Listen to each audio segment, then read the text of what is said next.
Ngobrol NBA episode 62. Guys, gue udah di rumah. Sekarang udah jam 11 malam. Gak ada niatan sebenarnya bikin episode ini karena tinggal 1 jam lagi sebenarnya game antara New York Knicks lawan Miami Heat. Itu udah semifinal. Itu akan segera mulai 1 jam lagi. Dan kurang dari 3 jam lagi masih ada satu matchup lagi yang masih terus berlangsung di first round. Game 7 antara Sacramento Kings dan Golden State Warriors. Series yang sudah sangat ditunggu-tunggu ini game 7-nya. Satu-satunya series yang berlangsung hingga game 7. Gue jujur ya, gue deg-degan. Asli deg-degan parah. Teman-teman mungkin tahu anak gue Dub Nation sejati dan gue nggak boleh sama dia. Dia marah kalau gue ikut-ikutan. Jadi, let's go light the beam. Mau tidak mau saya harus light the beam. Let's go the beam team. Good luck buat Sacramento Kings. Good luck buat Dub Nation. Gamenya jam 2:30 pagi guys. Gue harus bikin episode ini nggak boleh lama-lama. 5 menit aja, harus 5 menit. Karena gue mau tidur langsung abis ini. Abis ngedit video ini gue tidur. Dan nanti 2:30 gue harus bangun dan nonton Game 7. Nggak boleh nggak nonton. Tapi kalau gue recap sedikit, gue mau bilang congrats buat Laker Nation yang akhirnya melaju ke babak semifinal, mengalahkan Memphis Grizzlies dalam 6 game 4-2, dan di game ke-6 kemarin itu menangnya juga marginnya 40 points. Dylan Brooks, lo ngomong 40 poin sih, dikasih dia lo 40 poin. Tapi bukan LeBron yang 40 poin, Lakersnya ngebantai lo 40 poin. Alamak, ya udahlah. Gue tetap respect sama Memphis Grizzlies. Mereka memang, gue tuh sebenarnya nggak mau terlalu sering ngepost, ngegoreng hal-hal yang sifatnya non basketball related gitu, kayak misalnya si ini ngomong ini, trash talk inilah, trash talk.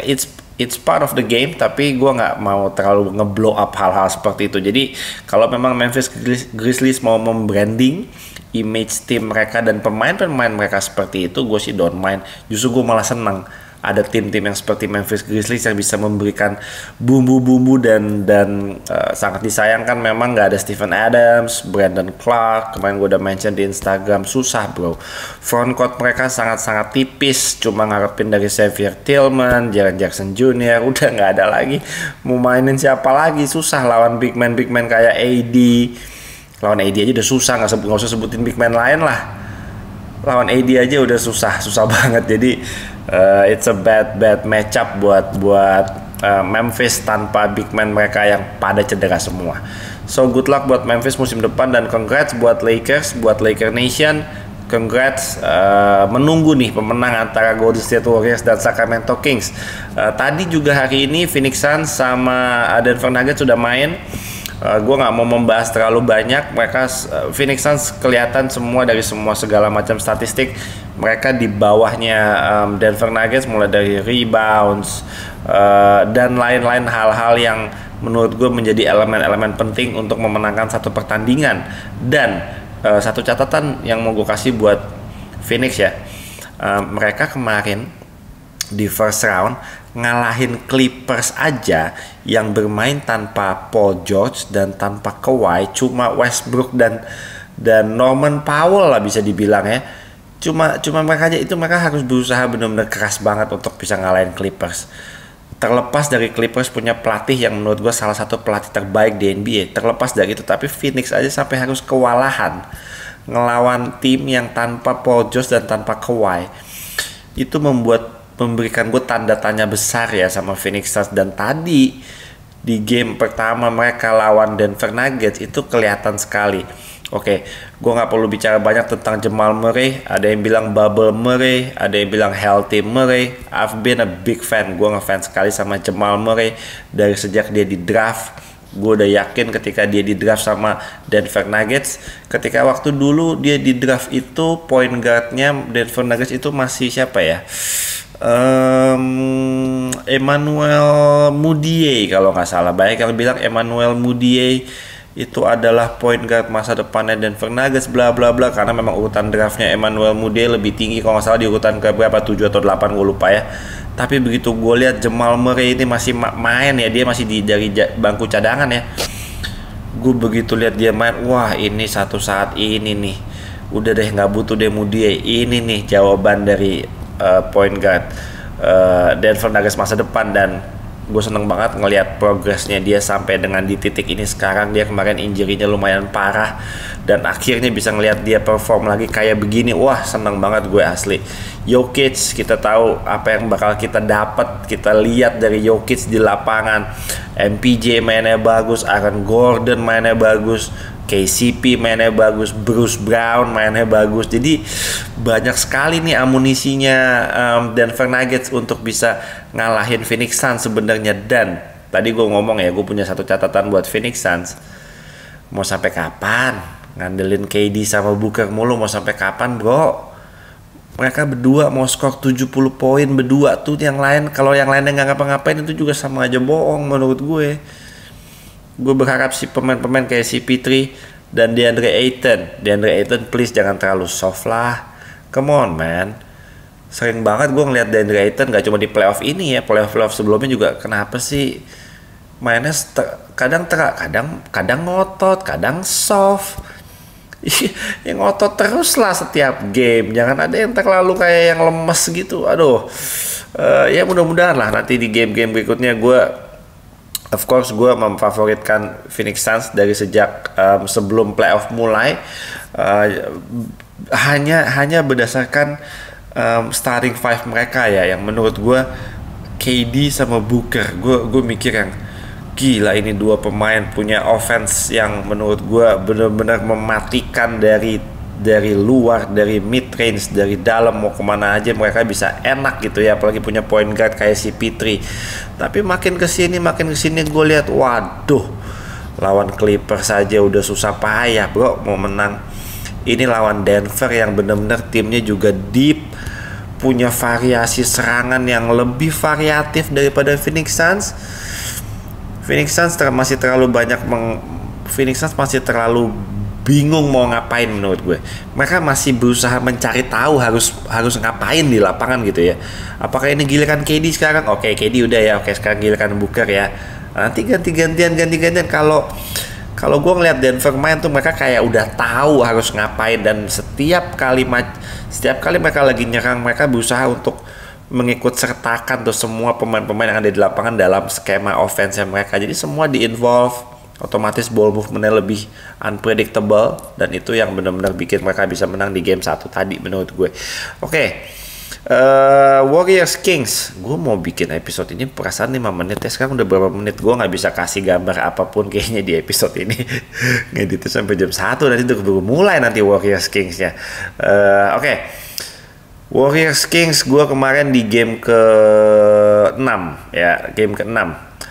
Stephen A. Smith, teman-teman pasti tahu Stephen A. Smith siapa. Dia bilang bahwa itu adalah salah satu penampilan terburuk dari Golden State yang pernah dia lihat sepanjang masa. Ya gue nggak mau selebay itulah, gue nggak mau sehiperbola itu, tapi kalau dibilang itu jelek sekali mainnya.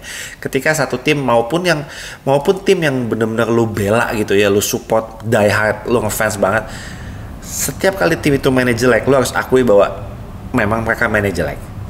Dan Sacramento Kings kemarin, bro, Sacramento Kings tuh gilanya adalah mereka main game 6 elimination game. Mereka belum pernah main elimination game sebelumnya. Kemarin main game 6 bro, di Chase Center. Ada dua hal yang sangat gila menurut gue. Pertama, mereka bisa nahan Golden State, cuma hanya bisa mencetak 99 poin di Chase Center ya. Dan di quarter 4, di sisa 4 menit atau berapa, Sacramento Kings udah nurunin pemain cadangannya semua di Chase Center loh, di playoff loh, ini bukan regular season loh. Gokil bener-bener di Sacramento Kings kemarin.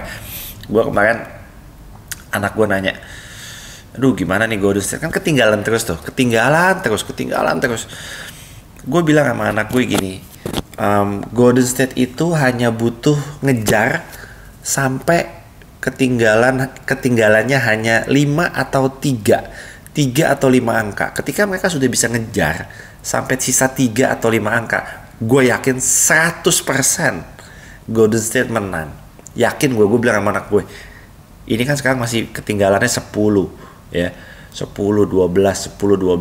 Kalau mereka bisa cut the deficit sampai dengan 3 sampai 5 poin, menang pasti Golden State.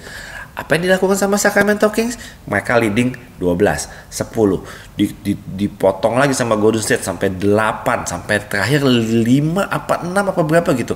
Dijauhin lagi. Tidak pernah sekalipun Sacramento Kings ngasih momentum ke Golden State, karena begitu Golden State dapat momentum mati Pak, Sacramento Kings mati. Tapi kemarin wah gila men, gila. Golden State benar-benar diajak main full court sepanjang pertandingan, nggak diajak lari. Golden State Warriors itu kan, Golden State sama Sacramento Kings ini kan dua tim yang pace-nya paling kenceng ya di NBA ya.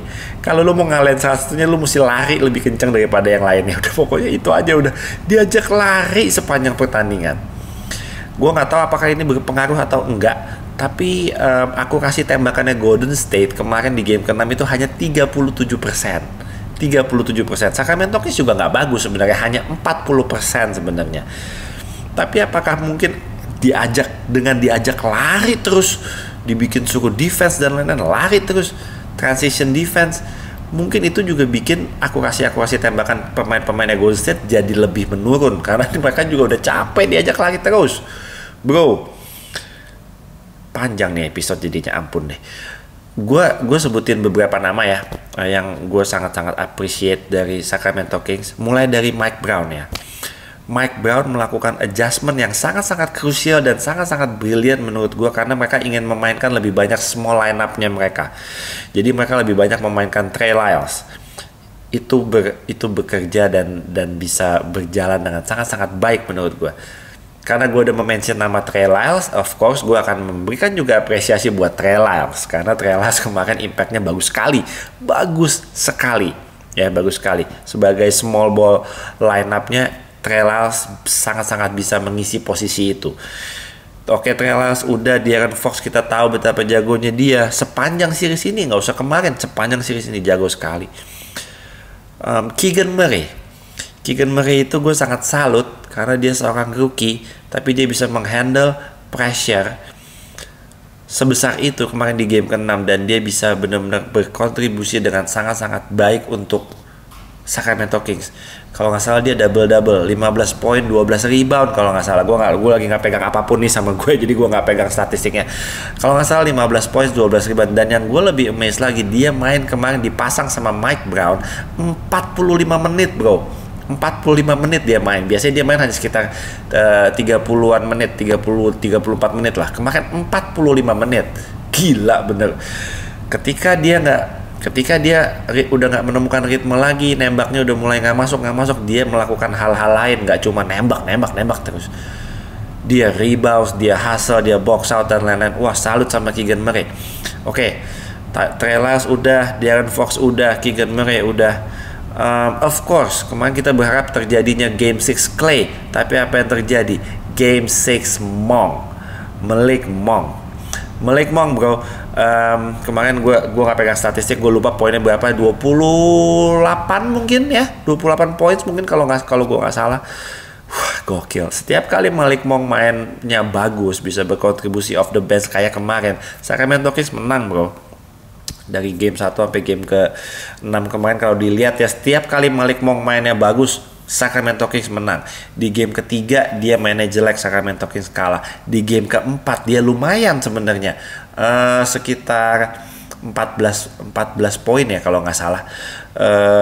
Tapi shooting akurasi tembakannya itu jelek sekali, 5 dari 17 kalau nggak salah. Jadi kemarin itu dia wah gokil, nggak ada takutnya itu Malik Monk. Itulah yang diharapkan sama Dub Nation dilakukan juga sama Jordan Poole. Pasti kita selalu tidak akan bisa terus berharap sama Clay dan Steph. Udahlah, dua pemain itu udah melakukan segalanya lah. Tetap Wiggins harus step up. Draymond ya, kemarin Draymond 21 poin di game kelima itu nggak terjadi sering-sering lah, 5 tahun sekali itu. Terakhir 5 tahun yang lalu dia 21 poin, jadi jangan terlalu berharap. Jordan Poole bro, Jordan Poole, alamak, gue perlu ngasih lihat cuplikannya nggak nih?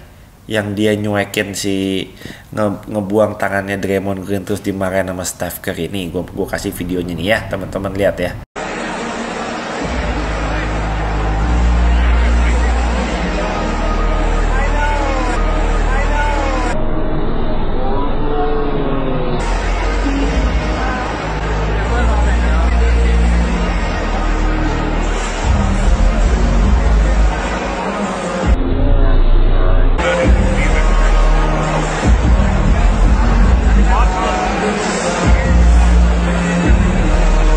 Nah, habis itu dia ada juga cuplikan yang dia ditegor sama Draymond Green.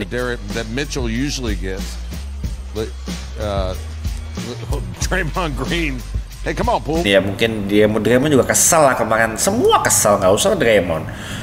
Anak gue juga kesel banget sama Jordan Poole. Berbagai hal-hal yang nggak perlu dia lakukan kemarin di game sepenting itu loh.